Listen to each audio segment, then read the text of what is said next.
আল্লাহ, রসুল, মসজিদ, মাদ্রাসা, উলামায়ে কেরামের বিরুদ্ধাচরণ করবে, আল্লাহ তাআলা তাদেরকে ধ্বংস করবেন। তারা ধ্বংস হয়েই যাবে, হয়েই যাবে। জোরে বলেন ঠিক কিনা? আল্লাহ তাআলা কোরআনে কারিমে বলেছেন, ইন্না বাতশা রব্বিকা লাশাদীদ, নিশ্চয় আল্লাহ পাকের ধরা শক্ত ধরা।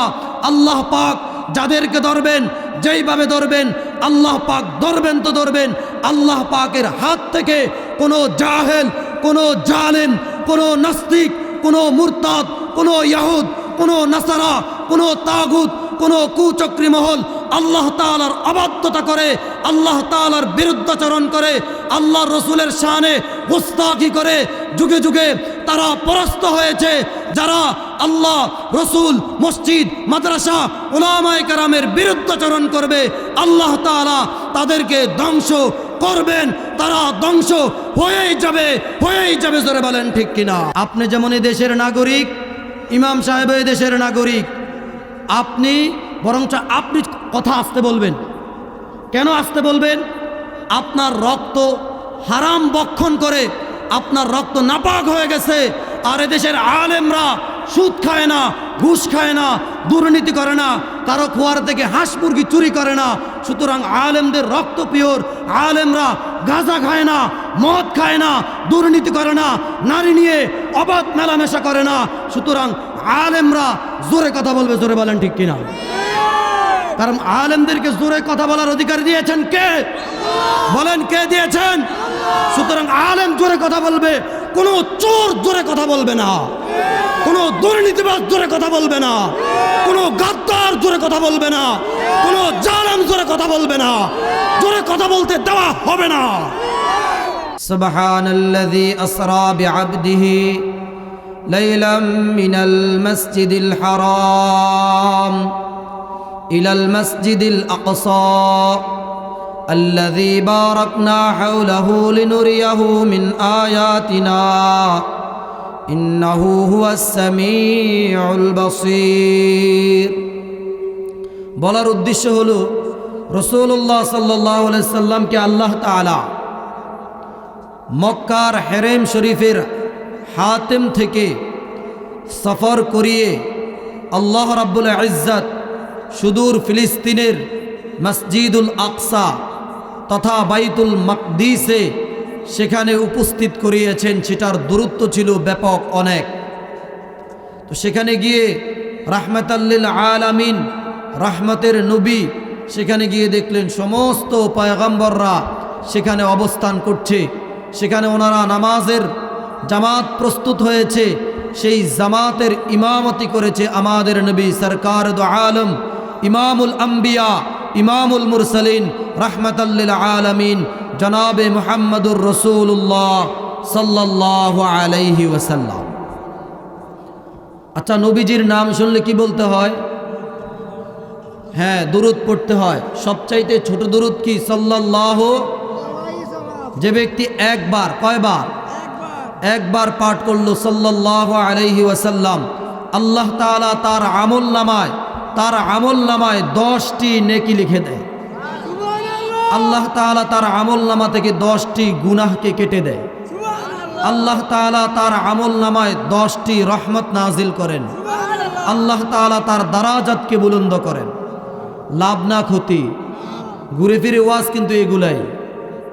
রাসূলুল্লাহ সাল্লাল্লাহু আলাইহি সাল্লামের মুহাব্বত, রাসূলুল্লাহ সাল্লাল্লাহু আলাইহি সাল্লামের আজমত যদি আপনার আমার মধ্যে না থাকে, আপনি আমি মুসলমান তো দূরের কথা, আর জান্নাতে যাব তো দূরের কথা, জান্নাতের ঘ্রাণও পাওয়া যাবে। তো রাসূলুল্লাহ সাল্লাল্লাহু আলাইহি সাল্লাম আয়াতের নির্দেশ পেয়ে ওনার যত আত্মীয় স্বজন আছে, পাড়া প্রতিবেশী, মক্কায় অবস্থানরত যারা ছিল, প্রত্যেককে এলান করছে সবাহানা, সতর্কবার্তা দিয়েছে, সবাই আসো। তো যখন বিপদ আসতো, তো বিপদের সংকেত এইভাবে আরব দেশে দেওয়া হয়। সবাই আগ্রহের সাথে গেছেন। কেন গিয়েছেন? আমাদের নবী সরকার দু আলমকে কাফের, মুশরিক, মুনাফিক যারা ছিল প্রত্যেকেই আল আমিন উপাধি দিয়েছিল, যে মুহাম্মদুর রাসূলুল্লাহ হলো আল আমিন, সত্যবাদী, বিশ্বস্ত।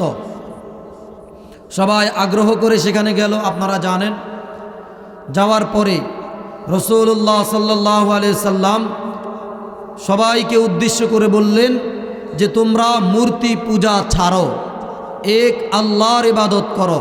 বলেন কি বলেছেন? মূর্তির পূজা এক আল্লাহর, শিরিক বেদাত পরিত্যাগ করো, আল্লাহর দিকে মুতাওয়াজ্জিহ হয়ে প্রত্যেকে আল্লাহর দিকে চলো। এই কথা শুনে রসুলের চাচা, নাম ছিল আবু লাহাব, তার নাম ছিল আব্দুল উজ্জা, কিন্তু তার চেহারায় অগ্নি অগ্নি ভাব ছিল, গরম গরম ভাব। তো আবু লাহাব রাসূলুল্লাহ সাল্লাল্লাহু আলাইহি সাল্লামকে উদ্দেশ্য করে বললেন, তাব্বাল্লাক আলিহাযা জামাআতুনা, তুমি কি আমাদেরকে এজন্য ডেকেছো? তাব্বাল্লাক, তুমি ধ্বংস হও। বলেন না নাউযুবিল্লাহ। আবু লাহাব আমাদের রসুলকে অভিশাপ দিয়েছে যে তাব্বাল্লাক, মুহাম্মদ তুমি ধ্বংস হয়ে যাও। বলেন না নাউযুবিল্লাহ। মুহাম্মদুর রাসূলুল্লাহ সাল্লাল্লাহু আলাইহি সাল্লামকে আল্লাহ তাআলা পাঠিয়েছেন, সমস্ত নবীরা আল্লাহ তাআলার জন্য বেকরার, আর আল্লাহ তাআলা আমাদের রসুলকে ভালোবেসেছেন, রসুলের জন্য আমার আল্লাহ তাআলা পাগল। ইব্রাহিম নবী আল্লাহ তাআলাকে ভালোবেসেছেন, এজন্য হয়েছেন খলিল, আর আমাদের নবীকে আল্লাহ তাআলা ভালোবেসেছেন, এজন্য তিনি হাবিব। সে কি বলল? তাব্বাল্লাক, মুহাম্মদ তুমি ধ্বংস হয়ে যাও। এজন্যই কি তুমি আমাদেরকে ডেকেছো? আমাদের মহামূল্যবান সময় নষ্ট করেছো।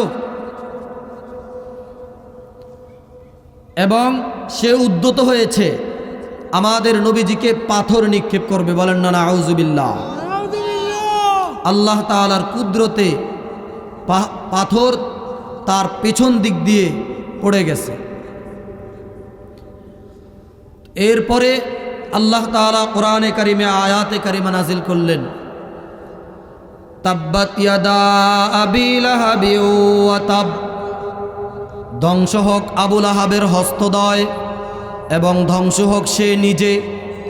মুহাম্মদুর রাসূলুল্লাহ সাল্লাল্লাহু আলাইহি ওয়াসাল্লামকে জমিনে থেকে আবু লাহাব অভিশাপ দেয়, আর আল্লাহ তাআলা বলে, হাবিব আপনি টেনশন কইরেন না, আপনি দ্বীনের দাওয়াত দিতে এসেছেন। ইয়া রাসূলুল্লাহ, আপনাকে যে যাই বলুক আপনি তাদের দিকে কান দিবেন না, আপনি জবাব দিতে হবে না, আপনি দ্বীনের দাওয়াত দিতে থাকেন। যদি কেউ আপনার বিরুদ্ধাচরণ করে, আমি আল্লাহ তাকে শায়েস্তা করার জন্য যথেষ্ট। তাব্বাত ইয়াদা আবি লাহাবি ওয়া তাব, ধ্বংস হোক আবু লাহাবের হস্তদ্বয় এবং ধ্বংস হোক সে নিজে। মা আগনা আনহু মালুহু ওয়া মা কাসাব, কোনো কাজে আসেনি তার ধন সম্পদ যা সে উপার্জন করেছে, কোনো কাজে আসেনি তার ধন সম্পদ যা সে নিজে উপার্জন করেছে।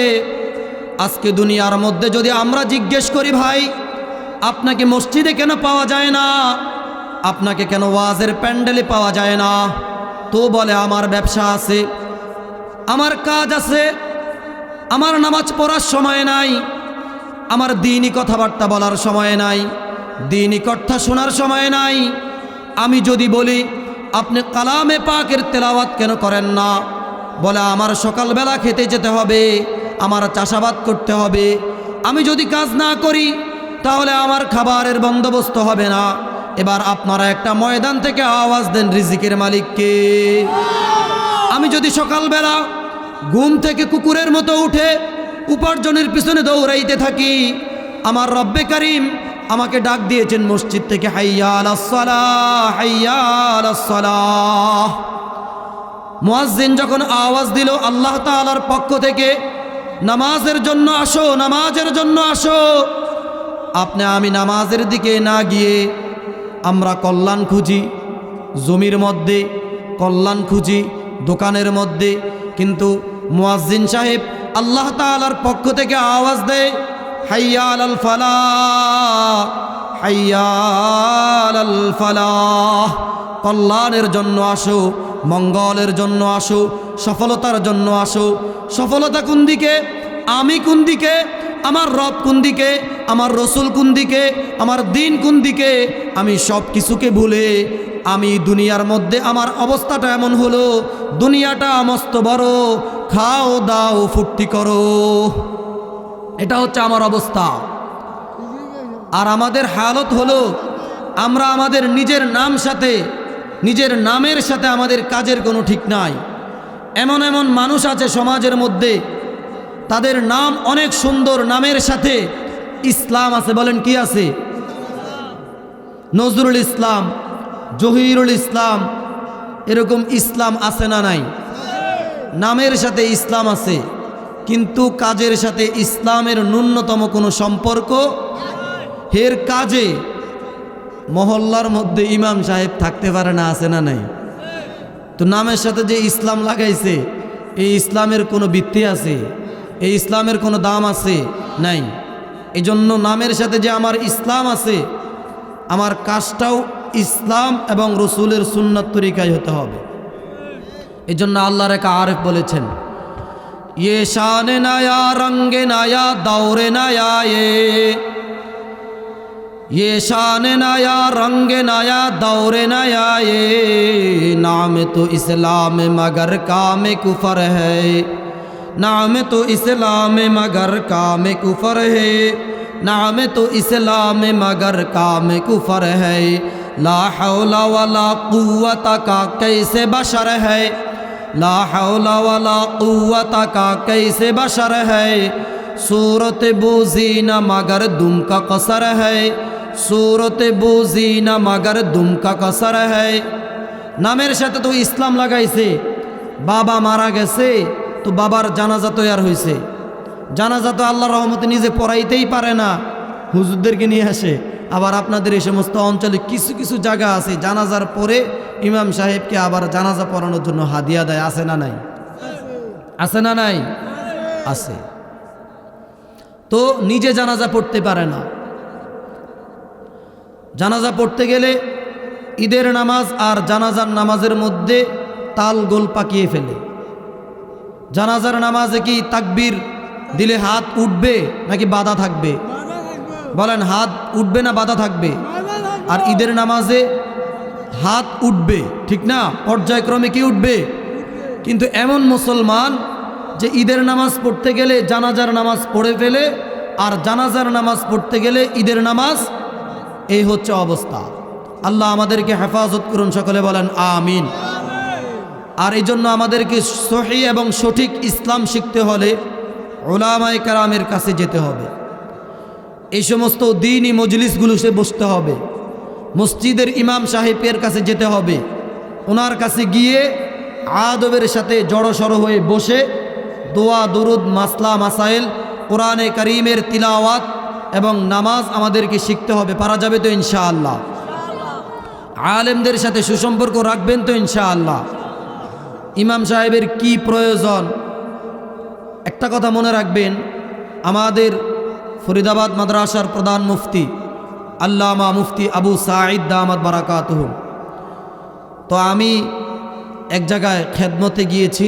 তো যাওয়ার পরে ওনারা বলল, আপনাকে ফুলচোয়ার ফিসা হুজুরের কাছে একটু সাক্ষাৎ করায় নিয়ে আসি। তো ওনাদেরকে দেখে বললেন, উনি কে? আমাদের নতুন হুজুর। তো হুজুর ওনারকে একটু তারবিয়াত নসিহত দিয়া দেন। তো হুজুর আমাকে দেখে এতটুকু বলছে যে হুজুরকে শুধু তারবিয়াত না, আপনারাও শোনেন। তা আমি ভাবছি বিশাল বড় একটা নসিহত আমাকে করবে। হুজুর এতটুকু বললেন যে, মাওলানা সাহেব, আপনি মুসল্লিদের হক আদায় করে দিয়েন। কি বলছে? আপনি মুসল্লিদের, সবাই বলেন মুসল্লিদের হক কি? সঠিকভাবে মুসল্লিদের নামাজ আদায় করা, নিজের উপর অর্পিত দায়িত্ব যথাযথভাবে পালন করা, ঠিক না ভাই? ঠিক। এই কথা বললেন। আর মুসল্লিদেরকে উদ্দেশ্য করে বললেন, আপনারা হুজুরের হক যথাযথভাবে আদায় করে দিবেন। কিছু বুঝছেন না আপনারা? কি বুঝছেন? মানে আপনারা হুজুরের হক আদায় করে দিবেন, হুজুর আপনাদের হক আদায় করে দিবে, সমানে সমান। এমনও হালত আছে যে বিভিন্ন জায়গায় মসজিদের ইমাম সাহেবদের বেতনের যেই অবস্থা, বর্তমান বাজারে গেলে 10 টাকা দামের একটা ব্যাগ ভরাইতে ভরাইতে ইমাম সাহেবের পুরা বেতন শেষ হয়ে যায়। ঠিক না ঠিক? শুধু আমার সাথে ঠিক করেন না, আসলে কি ঠিক? ঠিক না ঠিক? আমরা হুজুর থেকে পুরা 16 আনা আদায় করে নিতে চাই, কিন্তু হুজুরের যে পেট পিট আছে এটা আমরা বুঝতে চাই না, এটা আমরা বুঝতে চাই না। আমাদের রাইসুল ওয়াইজিন আল্লামা নজির আহমদ টঙ্গী হাফিজাহুল্লাহ, হুজুর প্রায় একটা কথা বলেন যে হুজুর তো সারা দেশে সফর করেন, তো এক জায়গায় ওয়াজে গেছে, তো যাওয়ার পরে ইমাম সাহেব আসে, দেখা করে, দোয়া চায়, খেদমত করে, ঠিক না? তো হুজুর চলে যাচ্ছে, ইমাম সাহেব দৌড়ায়া হুজুরের গাড়ির পিছে পিছে আসতেছে, এ হুজুর, এ হুজুর, এ হুজুর, খারান খারান খারান। তো দৌড়ায়া হুজুরের গাড়ি ধরছে, ধরার পরে জানলায় নক করছে, তো হুজুরে জানলা খুলছে, কয় কিও আপনি কি লেগা এরম দৌড়ে আসছেন?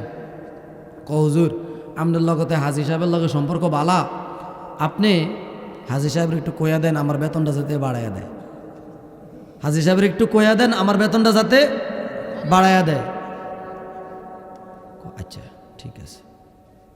তো হাজি সাহেব আসছে হুজুরের হাদিয়া দিত। এখন তো মাশাল্লাহ আমরা আমাদের মসজিদের ইমাম সাহেবের বেতন দিতে গেলে পুরা অস্থির হয়ে যায়। আরেকটা মাহফিল কইরা যদি কয় হুজুর আপনি আইন এনে দিবেন, 1 লাখ লাগুক, 50,000 লাগুক, আমি এনে দিয়াম, ঠিক না ঠিক?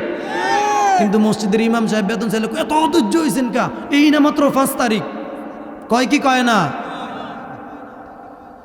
তো আচ্ছা ঠিক আছে। আর হাজির সাহেব আসছে মুড়া খাম লয়া হুজুরে হাদিয়া দিব। তো হুজুরে হাদিয়া নেওয়ার আগে রাহেন আপনার লাগে আমার কথা আছে। কি কথা? আমরা যে মসজিদের ইমাম সাহেবের হাদিয়া কত, বেতন কত? তো বলতেছে কে রে 5,000 টাকা তো দিই।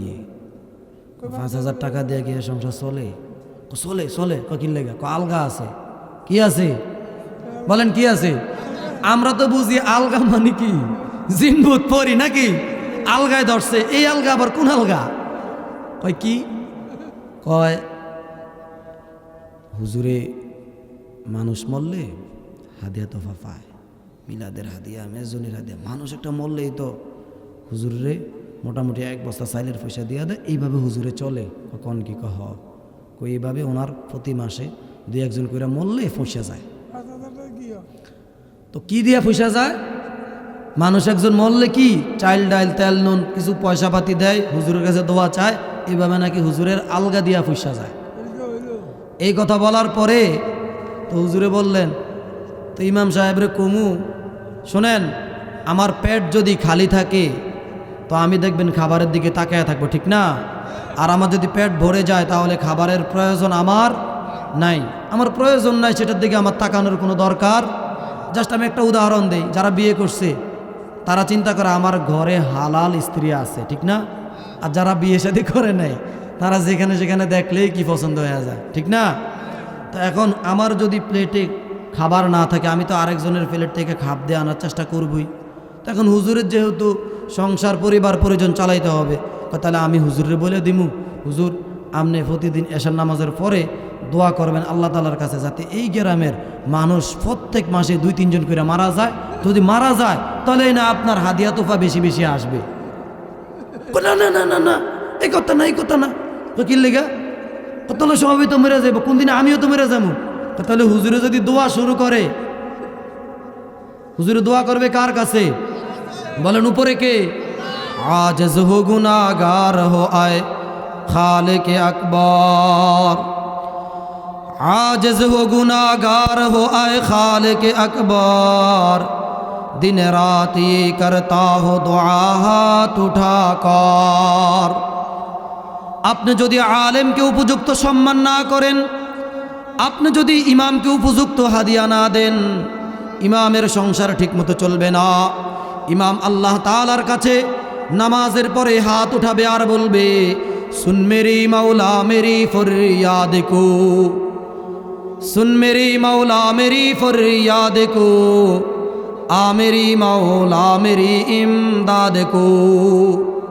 আল্লাহ তাআলার কাছে হাত উঠাবে আর নিজের জরুরতের কথা বলবে, আয় আল্লাহ, আমার সংসারের প্রয়োজন মিটে না, আমার বিবি ভালো পোশাক পরতে চায়, অন্যের বিবিরা মাসে মাসে পোশাক পরিবর্তন করে, আমার বিবি ভালো একটা কাপড় পরতে পারে না, ভালো একটা পোশাক পরিচ্ছেদ পরতে পারে না, আমার সন্তান ঠিকমতো স্কুলে টিফিন খেতে পারে না, আমার বাচ্চার ঠিকমতো বেতন দিতে পারি না।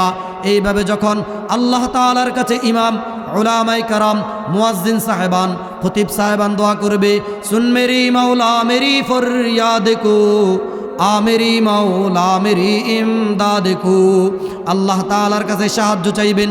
আল্লাহ তাআলা যেই কোনো মূল্যে, যেই কোনোভাবে, কুদরতিভাবে আল্লাহ তাআলা রসুলের প্রতিনিধি, ইন্নাল উলামা ওয়ারাসাতুল আম্বিয়া, উলামায়ে কেরামের প্রয়োজন পুরা করবেন। বলেন না সুবহানাল্লাহ।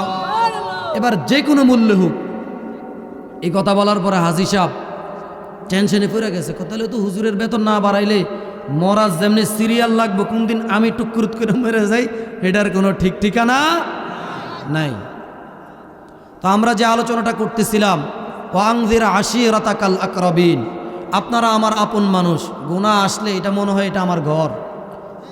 এজন্য আপনারা যেহেতু আমার আপন মানুষ, ঘরের মানুষ, তো আল্লাহ তাআলা কোরআনে বলছে কি, আপনি আপনার নিকটতম মানুষদেরকে আগে সতর্ক করেন। তো ইমাম সাহেব যদি বলে একটা শব্দ করে, কিংবা তার জরুরতের জন্য আল্লাহ তাআলার কাছে চোখের পানি ছাড়ে, আমি জবাব দিতে পারবো? আমি কারো সাফাই গাইতেছি না, মন থেকে বললাম, কথাগুলো আমল করবেন তো ইনশাআল্লাহ। এবার সায়াসলা নারং যাতা লাহাব, অতি সত্বরই সে প্রবেশ করবে লেলিহান অগ্নিশিখায়। কে? আবুল আহাব। বলেন কে? আবুল আহাব। সে কে? রসুলের চাচা। বলেন সে কে? রসুলের চাচা হওয়া সত্ত্বেও তার এই শাস্তি কেন? সে আল্লাহ তাআলার আইনকে বিরুদ্ধাচরণ করেছে, আল্লাহ তাআলার হুকুমকে সে অমান্য করেছে। আল্লাহ তাআলার পক্ষ থেকে দ্বীনের দাওয়াত নিয়ে রাসূলুল্লাহ সাল্লাল্লাহু আলাইহি ওয়াসাল্লাম এসেছে, আর রসুলের দাওয়াতকে সে অবজ্ঞাত করেই না, শুধু সে রসুলের বিরুদ্ধে চক্রান্ত আর ষড়যন্ত্র করেছে। আল্লাহ তাআলা কোরআনে কারিমে ধমকি দিয়েছেন। আল্লাহ তাআলা কোরআনে কারিমে বলেছেন, ইন্না বাতশা রব্বিকা লাশাদীদ, নিশ্চয় আল্লাহ পাকের ধরা শক্ত ধরা। আল্লাহ পাক যাদেরকে ধরবেন, যেইভাবে ধরবেন, আল্লাহ পাক ধরবেন তো ধরবেন। আল্লাহ পাকের হাত থেকে কোনো জাহেল, কোনো জালেম, কোনো নাস্তিক, কোনো মুরতাদ, কোনো ইয়াহুদ, কোনো নাসারা, কোনো তাগুত, কোনো কুচক্রী মহল আল্লাহ তাআলার অবাধ্যতা করে, আল্লাহ তাআলার বিরুদ্ধাচরণ করে, আল্লাহর রসুলের শানে গোস্তাখি করে যুগে যুগে তারা পরাস্ত হয়েছে। যারা আল্লাহ, রসুল, মসজিদ, মাদ্রাসা, উলামায়ে কেরামের বিরুদ্ধাচরণ করবে, আল্লাহ তাআলা তাদেরকে ধ্বংস করবেন। তারা ধ্বংস হয়েই যাবে। জোরে বলেন ঠিক কিনা? এই জন্যই তো আল্লাহ তাআলা বললেন, তাব্বাত ইয়াদা আবি লাহাবি ওয়া তাব, ধ্বংস হোক আবুল আহাবের হস্তদয় এবং ধ্বংস হোক সে নিজে। কেন? সে দাওয়াতি কাজে বাধা দিছে। বলেন কি দিছে? এই যে আমরা এখানে মাহফিল করতেছি, এটা কি দাওয়াত না? এটা কিসের দাওয়াত? সবাই একটা আওয়াজ দেন, কিসের দাওয়াত? দ্বীনের দাওয়াত, ইসলামের। আর আল্লাহ তাআলার কাছে মনোনীত ধর্মের নাম কি? সবাই আওয়াজ দেন, নাম কি? ইন্নাদ-দীনা ইনদাল্লাহিল ইসলাম। আল্লাহ তাআলা কোরআনে কারিমে বলেন, ইন্নাদ-দীনা ইনদাল্লাহিল ইসলাম, নিশ্চয়ই আল্লাহ তাআলার মনোনীত ধর্মের নাম ইসলাম। এরপরে আল্লাহ রাব্বুল আলামিন বলেন, ইয়া আইয়ুহাল্লাযীনা আমানু দুখুলু ফিস-সিলমি কাফা ওয়ালা তাত্তাবিউ খুতুওয়াতিশ শাইতান ইন্নাহু লাকুম আদুউম মুবিন। ইয়া আইয়ুহাল্লাযীনা আমানু দুখুলু ফিস-সিলমি কাফা, হে ঈমানদারেরা, তোমরা ইসলামের মধ্যে পরিপূর্ণরূপে প্রবেশ করো। ওয়ালা তাত্তাবিউ খুতুওয়াতিশ শায়তান, নিশ্চয়ই শয়তান তোমাদের প্রকাশ্যে দুশমন। এবার বলেন আমাদের প্রকাশ্য দুশমনের নাম কি? আওয়াজ দিয়ে বলেন কি? সবাই বলেন আরো জোরে। আমাদের আশেপাশে শয়তান আছে না নাই? শয়তানের কাজ কি করা? শয়তানি করা। শয়তানের কাজ কি করা? কিন্তু আমরা তার খপ্পরে, আমরা তার ফাঁদে পড়া যাবে। ইন্নাহু লাকুম আদুউম মুবিন, নিশ্চয়ই শয়তান তোমাদের প্রকাশ্যে দুশমন। এরপর আল্লাহ তাআলা কি বললেন? ওয়ামাই ইয়াবতাগি গায়রাল ইসলামি দীনান ফালাই ইউকবালা মিন ওয়া হুয়া ফিল আখিরাতি মিনাল খাসিরিন। আয়াতের সারাংশ হলো এই যে ইসলাম ছাড়া অন্য কোনো জীবন বিধান, বলেন ইসলাম ছাড়া অন্য কোনো জীবন বিধান আল্লাহ তাআলার কাছে গ্র্যান্টেড হবে না, গ্রহণযোগ্য হবে খাসিরিন। আল্লাহ তাআলা এগুলা কিচ্ছু গ্রহণ করবে না। যত আবে তাবে ধর্ম আছে, সমস্ত ধর্মকে আল্লাহ তাআলা একেবারে কি করে দিয়েছেন? অগ্রহণযোগ্য। এগুলো আল্লাহ তাআলার কাছে গ্রহণযোগ্য হবে না। তাহলে আমরা যে 3 আয়াত তিলাওয়াত করলাম, 1 নম্বরে আল্লাহ তাআলা আবুল আহাবকে ধ্বংস করার অভিশাপ দিলেন এবং বললেন সেই ধ্বংস হবে। 2 নম্বরে আল্লাহ তাআলা বললেন আবুল আহাব যে অহংকার করে, দেখবেন মানুষের অহংকার কোত্থেকে আসে জানেন? অহংকার আসে যাদের সহায় সম্পত্তি, রূপ লাবণ্য, চেহারা থাকে, তারা এই চেহারার রূপ লাবণ্য দেখিয়ে মানুষের সাথে অহংকার করে, আত্ম অহমিকা করে, আর বলে আমি কোন দিক দিয়ে এর থেকে কম, আমি কেন মুহাম্মদের কথা শুনবো, মুহাম্মদ আমার ভাতিজা, মুহাম্মদের কথা শোনা যাবে না। হুজুরের বেতন মাত্র 5,000, হুজুরের বেতন 10,000, 10 টাকা দামের হুজুর, 5 টাকা দামের হুজুরের কথা শুই না, আমি কি খেরের উপরে বসমু? এটা কি বলে কি বলে না? অহংকারী আছে না নাই? তো আল্লাহ তাআলা বললেন তার সম্পদ কোনো কাজে আসবে। তারপরে কি বললেন? সে অচিরেই অতি সত্বর অগ্নিশিখার মধ্যে প্রবেশ করবে। অর্থাৎ সে কোথায় যাবে? জাহান্নামে। বলেন কোথায় যাবে? ওয়ামরাতুহু হাম্মালাতাল হাতাব, এবং তার স্ত্রী, সে যে ইন্ধন যোগাতো, সেও সেটা বহন করবে। কি বহন করবে? অগ্নিশিখার ইন্ধন। তাহলে তাফসীরের মধ্যে এসেছে ওয়ামরাতুহু হাম্মালাতাল হাতাব, এবং তার স্ত্রী যে ইন্ধন বহন করে। ইন্ধন বুঝেন না? অনেককে কি দেয়? উস্কানি দেয়। বলেন কি দেয়? এই যে বর্তমানে নির্বাচন আসছে, ঠিক না ভাই? ঠিক। এই নির্বাচনের সময় অনেকে কি করে? ইন্ধন দেয়। ইন্ধন মানে এক গ্রুপকে আরেক গ্রুপের বিরুদ্ধে খেপিয়ে তোলে বা তাকে উস্কানি দেয়। কি দেয়? আর এই উস্কানের রোগটা মহিলাদের মধ্যে আছে, ঠিক না ভাই? ঠিক। কি তালা কথাটা কইল কি? আছে না নাই? কয় কি কয় না? তো এই জন্য আমরাতুহু হাম্মালাতাল হাতাব, এবং তার স্ত্রী কোথায় যাবে? এবং জাহান্নামে যাবে। কোথায় যাবে? যে ইন্ধন বহন করত। কি বহন করত? ফি জিদিহা হাবলুম মিন মাসাদ, এবং তার গলদেশে পাকানো খরজুরের রশি, অর্থাৎ খসখসে এক প্রকারের রশি আছে। কি আছে? রশি, যেটা তার গলায় বাঁধবে। তাফসীরের মধ্যে এসেছে যে এমনও হতে পারে আবুল আহাবের স্ত্রীকে গলার মধ্যে রশি পেঁচিয়ে জাহান্নামের মধ্যে নিয়ে যাওয়া হবে। বলেন না নাউজুবিল্লাহ। কেন নিয়ে যাওয়া হবে? সে তার স্বামীকে ইন্ধন যোগাতো। দেখবেন মাশাল্লাহ আমাদের অনেক মা বোন আছে যারা তার স্বামী যদি খারাপ কাজ করে নিষেধ করে, বলে যে ঘরের মধ্যে প্রয়োজনে ডাল দিয়ে ভাত খাবো, আলুর ভর্তা দিয়ে আমরা খানা খাবো, কিন্তু আপনি ঘুষ খেন না, গীবত করেন না, শেকায়েত করেন না, একজনের সাথে আরেকজনের গন্ডগোল মারামারি বাজায় দিয়েন না। এরকম আমাদের ঘরে আমাদের মা বোনরা আছে না নাই? আছে না নাই? আবার কিছু মহিলা আছে, বিয়ে করছি আমনে রে, তো আপনি তো আমারে খাওয়াইবেন, আপনি চুরি করে খাবান, আর যেমনে খাবান আমার ভাত কাপড় পাইলেই চলে। এরকম মহিলা আছে না নাই? আছে।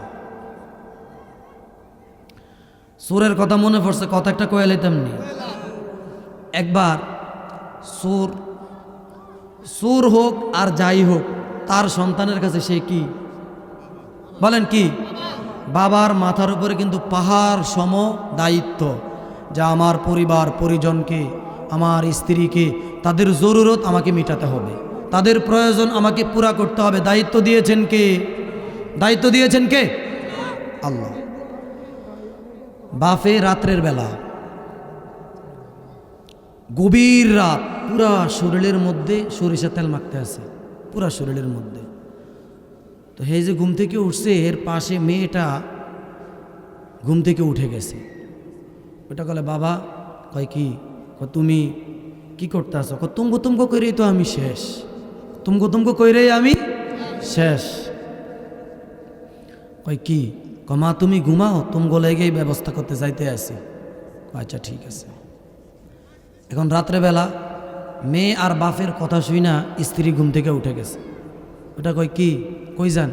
কালকে না কোরবানির ঈদ। কালকে কিসের ঈদ? কোরবানির ঈদ। তো কোরবানির দিলে আমরা গরিব মানুষ, আমগো কি? মা সারা দেশের মানুষ কোরবানি দিব, তো আমি কিরমু কত? এই জন্য যাইতেছি গরু একটা চুরি করে নিয়ে আসবো। আপনি যদি গরু চুরি করে কোরবানি দেন, তাহলে কি আমাদের কোরবানি হইব না, আর গুনে না হইব? আর রাহ হিসাব কিতাব তো করছি। কই কি? যোগ বিয়োগ দিয়া দেখলাম যে একেবারে ব্যবসাটা কিন্তু খারাপ না। কই কেমনে কি? কই যদি আমি গরু চুরি করে নিয়ে আসি, চুরি করা কি গুনাহের কাজ, খারাপ কাজ? বলেন চুরি করা কি গুনাহের কাজ, খারাপ কাজ? আর কোরবানি দেওয়া সওয়াবের কাজ। কোরবানি দেওয়া কি? চোরে হের বউরে কইতে আছে যে গরু চুরি করে নিয়ে আসলাম, গুনাহ হইল। এই গরুটা তো আমি বাজারে বিক্রি করতাম না, এটা দিয়ে আমি কোরবানি দিব। তাহলে কোরবানি দিলে কি হইব? সোয়াব হইব। তাহলে গুনাহ আর সোয়াব দুইটার ঠেলাঠেলি কইরা সমান। দুইটা ঠেলাঠেলি কইরা কি? মাঝখান দিয়া গোস্ত খাইলাম ফাও। বলেন না নাউজুবিল্লাহ। এ সমস্ত যুক্তি, এ সমস্ত বদমাইশি আল্লাহ তাআলার কাছে চলবে? চলবে না। আবু লাহাবকে আল্লাহ তাআলা কিভাবে ধ্বংস করছে? কেন ধ্বংস করছে? সে আল্লাহ রসুলের সাথে অবাধ্যতা করছে। বলেন কি করছে? এটাই আমাদের মূল পয়েন্ট, যে রসুলকে আল্লাহ দায়িত্ব দিয়েছেন ওয়া আনজির আশিরাতাকাল আকরাবিন, আপনি আপনার আত্মীয় স্বজনকে সতর্ক করেন, দ্বীনের দাওয়াত দেন, সমস্ত খারাপ কাজ থেকে সরে মূর্তি পূজা ছেড়ে ইসলামের দিকে ধাবিত হওয়ার জন্য বলেছেন। অপরদিকে রাসূলুল্লাহ সাল্লাল্লাহু আলাইহি সাল্লাম তার আত্মীয় স্বজনকে জমায়েত করলেন সতর্ক বার্তা দেওয়ার জন্য। আবু লাহাব কি করলো? নবীজিকে আক্রমণ করার জন্য উদ্যত হলো আর জিদ করে বলল, তাব্বাল্লাক আলিহাযা জামাআতুনা, এজন্য আমাদেরকে ডাকছো? মুহাম্মদ তুমি ধ্বংস হয়ে যাও। আল্লাহ বললেন, তাব্বাত ইয়াদা আবি লাহাবি ওয়া তাব, ধ্বংস হোক আবু লাহাবের হস্তদয় এবং ধ্বংস হোক সে নিজে। আল্লাহ বইলা কিন্তু বইসা থাকে না, আল্লাহ সব গটায়া দেয়। এখন আমরা যদি বলি আরে চুরি করি, ডাকাতি করি, বদমাইশি করি, জিনা করি, বেবিচার করি, আল্লাহ কি দেখেনি? বলেন আল্লাহ কি দেখে কি দেখে না? আমি আপনি পুলিশ, র্যাব, বিডিআর, আর্মি দিয়া চুরি দাড়ি বন্ধ করতে পারবো? কেন পারবো না? যতক্ষণ পর্যন্ত আল্লাহ তাআলার বান্দারা তাদের হৃদয়ের মধ্যে আল্লাহ তাআলার প্রেম, ভালোবাসা, মুহাব্বত, উলফত, আজমত যতক্ষণ পর্যন্ত পয়দা না করবে, ততক্ষণ পর্যন্ত আল্লাহ তাআলার বান্দারা ডান্ডা দিয়া চুরির শাস্তির ভয় দেখিয়ে তাদেরকে হেদায়েত করা যাবে না। এজন্য কি করতে হবে? আল্লাহ তাআলা কোরআনে কারিমে বলেছেন, ইয়া আইয়ুহাল্লাযীনা আমানুত্তাকুল্লাহ, হে ঈমানদারেরা তোমরা আমি আল্লাহ তাআলাকে ভয় করো, হাক্কা তুকাতিহি, ভয় করার মতো করো, ওয়ালা তামুতুন্না ইল্লা ওয়া আনতুম মুসলিমুন, সাবধান খবরদার মুসলমান না হইয়া কবরে আইসো না। এরপরে আল্লাহ রাব্বুল আলামিন বলেন, ইয়া আইয়ুহাল্লাযীনা আমানুত্তাকুল্লাহ ওয়া কুনু মা'আস সাদিকিন, হে ঈমানদারেরা তোমরা আমি আল্লাহ তাআলাকে ভয় করো, ওয়া কুনু মা'আস সাদিকিন, এবং তোমরা সত্যবাদীদের সাথে হয়ে যাও। বলে সত্যবাদী কারা? যারা আল্লাহ তাআলার পক্ষ থেকে সত্যের দাওয়াত, কোরআনের দাওয়াত, সুন্নাহের দাওয়াত দিতে থাকে। তোমরা যদি তাদের সাথে চলো, তোমরা তাদের সাথে চলে তাদের মতো দামি হয়ে যাইবা। তাদের মতো কি হয়ে যাইবা? দামি হয়ে যাইবা। দামি কারা? দামি কারা? আল্লাহ তাআলা কোরআনে কারিমে বলেছেন, ইন্নামাল মুমিনুনাল্লাযীনা ইযা যুকিরাল্লাহ ওয়াজিলাত কুলুবুহুম ওয়া ইযা তুলিয়াত আলাইহিম আয়াতুহু যাদাতহুম ঈমানা। আরে মুমিন তো তারা, দামি তো তারা।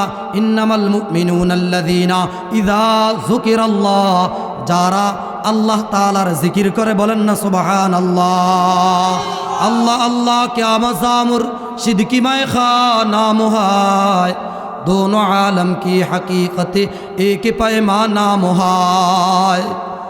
যখন আপনি আমি আল্লাহ তাআলাকে ডাকবো, আল্লাহ তাআলার প্রেমে পাগল হয়ে যাব।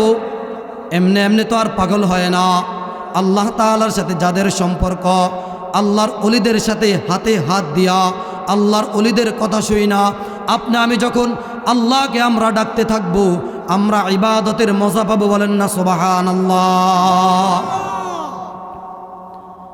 ইযা যুকিরাল্লাহ ওয়াজিলাত কুলুবুহুম, আর মুমিন তো তারা যাদের সামনে আল্লাহ তাআলার নাম নেওয়ার সাথে সাথে ওয়াজিলাত কুলুবুহুম, তাদের হৃদয়টা কম্পমান হয়ে যায়, তারা পাগলপারা হয়ে যায়।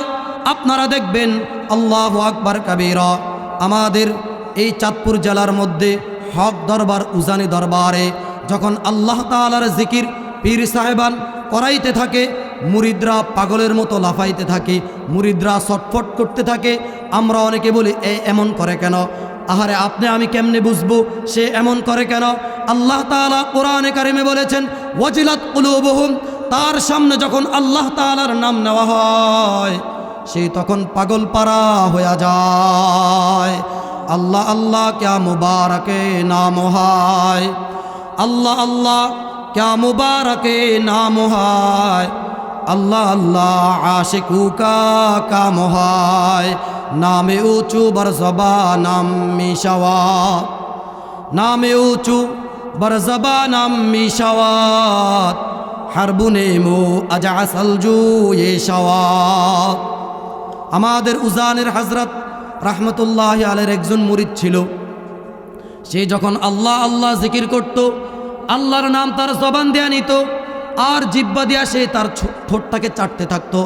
তাকে জিজ্ঞেস করা হতো, ভাই আপনি মুখ দিয়ে আল্লাহ তাআলার নাম নেন, কিন্তু আপনি জিহ্বা দ্বারা এইভাবে মনে হয় যেন আপনি মিষ্টি খাচ্ছেন, আপনি মনে হয় যেন মিষ্টি মুখের মধ্যে পান করতেছেন, এই জন্য আপনি মধুর মতো জিহ্বাটাকে নাড়াইতে থাকেন। আল্লাহর ওলি বলে, আমি যখন আল্লাহ আল্লাহ বলতে থাকি, আমি যখন আল্লাহ তাআলাকে ডাকতে থাকি, আমার ঠোঁট দিয়ে যেন মধুর নহর বের হয়, বলেন না সুবহানাল্লাহ। আল্লাহ আল্লাহ क्या मज़ा मुर्शिद की मैं खाना मोहाय, अल्लाह अल्लाह क्या मज़ा मुर्शिद की मैं खाना मोहाय, दोनों आलम की हकीकत एक पैमाना मोहाय। এজন্য যারা উলামায়ে কেরামের সোহবত, আল্লাহর ওলিদের সোহবতে থাকবে, তারা এমনি অটোমেটিক আল্লাহ তাআলাকে ডাকতে না চাইলেও তাদের জবান দিয়ে আল্লাহ তাআলার নাম চলে আসে, বলেন না সুবহানাল্লাহ। এরপর আল্লাহ তাআলা কি বললেন? ওয়াজিলাত কুলুবুহুম ওয়া ইযা তুলিয়াত আলাইহিম আয়াতুহু যাদাতহুম ঈমানা। যখন তাদের সামনে আল্লাহ তাআলার কালামে পাক তেলাওয়াত করা হয়, আয়াতুহু যাদাতহুম ঈমানা, তাদের ঈমান অনেক বৃদ্ধি পেয়ে যায়, বলেন না সুবহানাল্লাহ। আমরা কথায় ছিলাম আবুল আহাবের। আবুল আহাব সোহবত পায় নাই, বলেন কি পায় নাই?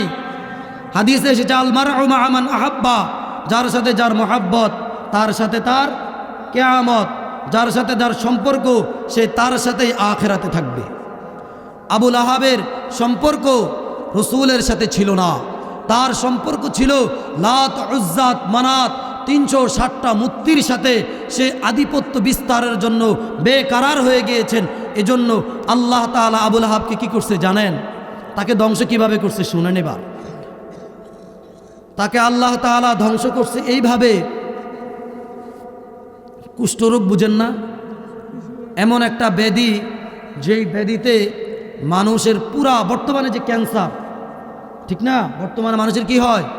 আমরা বলি কি ক্যান্সারের কোনো অ্যান্সার নাই, বলে কি বলে না? ক্যান্সারের কোনো অ্যান্সার নাই, ওষুধ নাই। কিন্তু আল্লাহ তাআলা চাইলে পারে কি পারে না? আল্লাহু আকবার কাবীরা। তো আবুল আহাবের তখন ক্যান্সার, এই যুগের ভাষায় আমরা বলি, পুরা শরীরের মধ্যে অবস্থা একেবারে খারাপ। তখন আরবের মধ্যে একটা রুসুম ছিল, প্রথা ছিল যে যার এই কুষ্ঠকাঠিন্য রোগ হবে, দেহের মধ্যে পচন ধরবে, সে লোকালয় থেকে দূরে সরে যাবে। কোথায় সরে যাবে? লোকালয় থেকে দূরে চলে যাবে, দূরে তাকে সরে যেতে হবে। আবুল আহাবকে এলাকা থেকে বিতাড়িত করা হলো। দেখেন আল্লাহ তাআলা কিভাবে বেইজ্জতি করেন, কিভাবে আল্লাহ তাআলা বেইজ্জতি করেন। ইজ্জত আর বেইজ্জতের মালিক কে? ইজ্জত আর বেইজ্জতির মালিক কে? আল্লাহ। এমন রোগ হয়েছে এখন যাদের জন্য সম্পদ, তার সম্পদের অহংকার ছিল, এই সম্পদ তার কাজে আসে না। আল্লাহ তাআলা বলছে না? আল্লাহ তাআলা বলে কি বলে নাই? এখন তার সম্পদ কাজে আসে না। যেই বাড়ি, যেই ঘর, যা কিছু আমি করলাম আমার নিজের জন্য, সেই ঘরে আমাকে আর থাকতে দেওয়া হলো না। সে নিজের চোখেই দেখে গেল, তাকে ঘর থেকে বাহির করে দেওয়া হলো, সে পড়ে আছে। এক পর্যায়ে তার জিল্লতির শেষে সে ইন্তেকাল করছে। দোস্ত, কিছুদিন পূর্বে, কিছু বছর পূর্বে আমাদের দেশে করোনা ভাইরাস নামে একটা রোগ আসছিল না? যখন বলা হয়েছে যে এটা ছোঁয়াচে রোগ, কারণ নিঃশ্বাস প্রশ্বাস নেওয়া যাবে না, তখন এমনও হয়েছে যে কোটিপতি ইন্তেকাল করছে, তার সন্তান তাকে দরজা দিয়া বাসা থেকে দৌড়ে বাইর হয়ে গেছে। কিছুদিন পরে এই আমাদের হযরত মাওলানা সিদ্দিক সাহেবদের মতো আলেম, এরপরে যারা আল্লাহওয়ালাদের সহবতে থাকে, আমাদের সাইদুল ভাই, আমাদের জনাব আবু তাহের সাহেবদের মতো যারা আল্লাহওয়ালাদের সাথে সম্পর্ক রাখে, তারা উলামায়ে কেরামের নির্দেশে এই সমস্ত কোটিপতি যারা যাদের টাকা দিয়া প্রশাসনকে ক্রয় করে আলেমদেরকে হুমকি আর ধমকি দিত, তাদেরকে কবরস্থ করেছে দেশের হক্কানি রব্বানি উলামায়ে কেরাম এবং ইমাম সাহেবান। জোরে বলেন ঠিক কিনা? আর আমরা সে সমস্ত আলেমদের কিভাবে ক্ষতি করা যায় ক্ষমতায় আসার আগেই কয়, এই মসজিদের হুজুরে একদম 12 তারিখে সরকার গঠন করুন, 13 তারিখে হুজুর রেখাইছি। ঠিক না ব্যাঠিক? ঠিক না ব্যাঠিক? আপনি যেমন এই দেশের নাগরিক, ইমাম সাহেব এই দেশের নাগরিক, আপনি বরঞ্চ আপনি কথা আসতে বলবেন। কেন আসতে বলবেন? আপনার রক্ত হারাম বক্ষণ করে আপনার রক্ত নাপাক হয়ে গেছে। আর এদেশের আলেমরা সুদ খায় না, ঘুষ খায় না, দুর্নীতি করে না, কারো খোয়ার থেকে হাঁস মুরগি চুরি করে না। সুতরাং আলেমদের রক্ত পিওর। আলেমরা গাঁজা খায় না, মদ খায় না, দুর্নীতি করে না, নারী নিয়ে অবাধ মেলামেশা করে না। সুতরাং আলেমরা জোরে কথা বলবে। জোরে বলেন ঠিক কিনা? কারণ আলেমদেরকে জোরে কথা বলার অধিকার দিয়েছেন কে? বলেন কে দিয়েছেন? সুতরাং আলেম জোরে কথা বলবে, কোনো চোর জোরে কথা বলবে না, কোনো দুর্নীতিবাজ জোরে কথা বলবে না, কোনো গাদ্দার জোরে কথা বলবে না, কোনো জালেম জোরে কথা বলবে না। জোরে কথা বলতে দেওয়া হবে না। মুহতারাম হাজিরিন, তো রসুলের সাথে বেয়াদবি করেছেন। আল উলামা ওয়ারাসাতুল আম্বিয়া। আর উলামায়ে কেরাম জোরে কথা বলবে কেন? আমরা যার উত্তরসূরি তার নাম কি? সবাই আওয়াজ দেন কি? মুহাম্মাদুর সাল্লাল্লাহু। সুতরাং আমার নবী আলেমের নবী, আমার নবী আজমের নবী, আমার নবী সারা বিশ্বের নবী, সব জায়গার নবী। সুতরাং আমরা যেহেতু নবীর ওয়ারিস, নবীর রেখে যাওয়া দ্বীনের যেই আমানত, কোরআন হাদিসের সঠিক দাওয়াতের যেই জিম্মাদারি আমাদেরকে দেওয়া হয়েছে, আমরা আমাদের দায়িত্ব পালন করব। আমার মসজিদের সেক্রেটারি, সভাপতি, ক্যাশিয়ার রাগ হোক, আমার এলাকাবাসী আমার খাবার বন্ধ করে দেবে, তারপরও কোরআনের কথা, সুন্নাহর কথা, হক কথা টক লাগলেও আমি বলা বন্ধ করব না। জোরে বলেন ঠিক কিনা?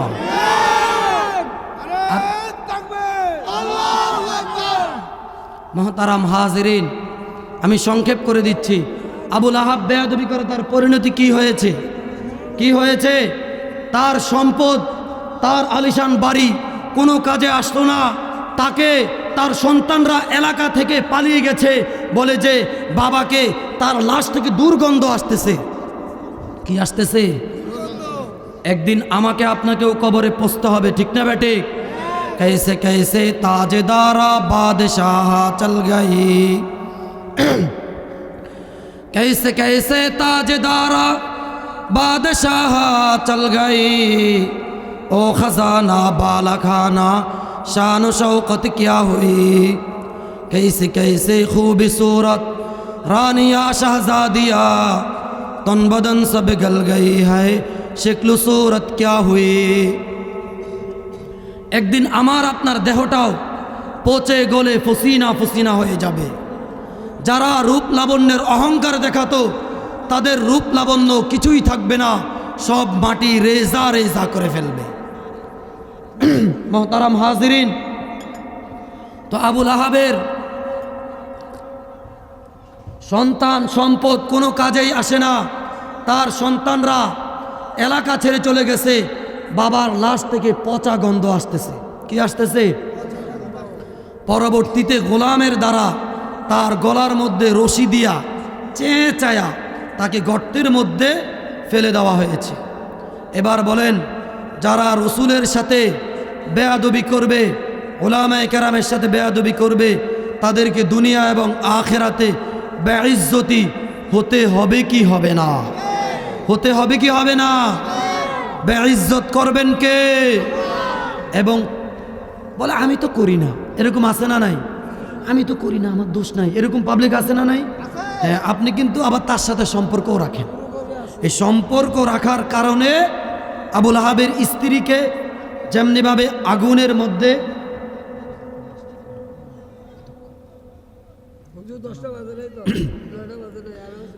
আমরা কি বলবো আরো মুহতারাম হাজিরিন আবুল আহাবের যেই পরিণতিটা হলো আপনারা বুঝতেছেন তো যে বেয়াদবির পরিণাম কি হয় বেয়াদবির পরিণাম কি হয় এখন তাকে ফেলা হলো তার স্ত্রী তার সহযোগী ছিল তার স্ত্রী কিন্তু চরম পর্যায়ের বেয়াদব ছিল কি ছিল এই জন্য কবি বলেছেন আজ খোদা খা হি মে তৌফিকে আদব বেআদব মাহরুম গাশতাশ ফজলে রব از خدا خواهی میں توفیق آداب بے আদব মাহরুম গাশতাশ ফজলে রব কবি বলেছেন যে যারা বেয়াদব তারা আল্লাহ তাআলার রহমত থেকে বঞ্চিত হয় বলেন না নাউজুবিল্লাহ এজন্য আল্লাহ তাআলার কাছে আমরা আদবের তৌফিক চাইব তো ইনশাআল্লাহ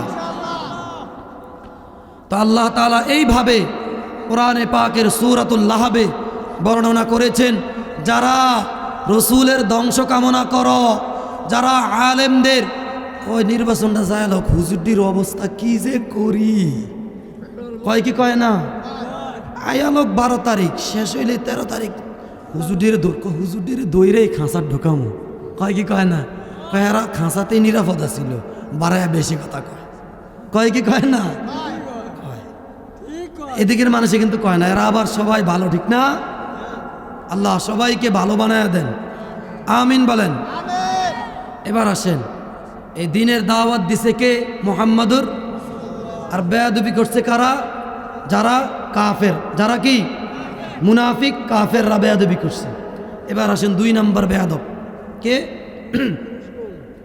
কোরআনে পাক এসেছে আর একটা কথা মনে রাখবেন মানুষ বেয়াদবি করে কখন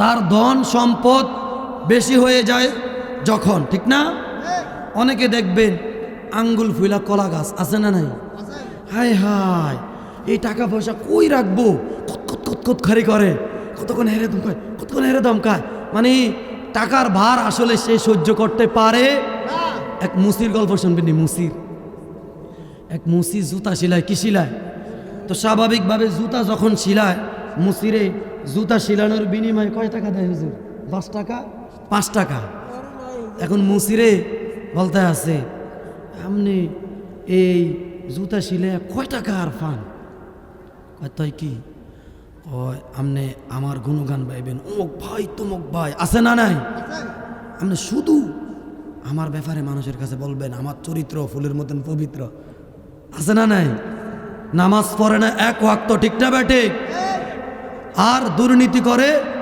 5 ওয়াক্ত কয় ওয়াক্ত এই হচ্ছে অবস্থা এখন মুসিরে এই কথা বলার পরে মুসি কয় আচ্ছা ঠিক আছে তাহলে মুখ দিয়ে না কমু, সমস্যা কি? তাহলে এই বোমরা দিয়া জুতা শিলানোর দরকারটা কি? যেই বাবা সেই কাজ, হে জোরে জোরে খালি স্লোগান দেয়, আওয়াজ দেয়, এ বালা বালা বালা। কিছুদিন পরে এর একটা টাকার পুটলি দিছে। কি দিছে? অনেক টাকা। এখন মুসি তো এত টাকা দেখে নাই জীবনে, এ দিন আনছে দিন খাইছে। এখন এই টাকা কই রাখবো? তখন তো ব্যাংক নাই, যে কচুয়া যাবে, হাসিগঞ্জ যাবে, মতলব যাবে, নারায়ণপুর যাবে, নায়ারগাঁও যাবে, ব্যাংকের মধ্যে রেখে আসবে। এখন হ্যাঁ চিন্তা করছে এই টাকা না জানি কেউ লয়ে যায়, ঘরের মধ্যে শুইলে বিলাই আছে না, বিলাই তো বিলাই আওয়াজ করলে হ্যাঁ মনে হয় কে জানি আইসে টাকা চুরি করে লয়ে যায়। হয় না এই টাকা আল্লাহ তো আমার ঘুমাইতেছে না। হ্যাঁ যায় কি করছে, একটা গর্ত করছে। কি করছে? গর্ত কইরা এই টাকার পুটলি নিয়ে গর্তের মধ্যে রাখছে।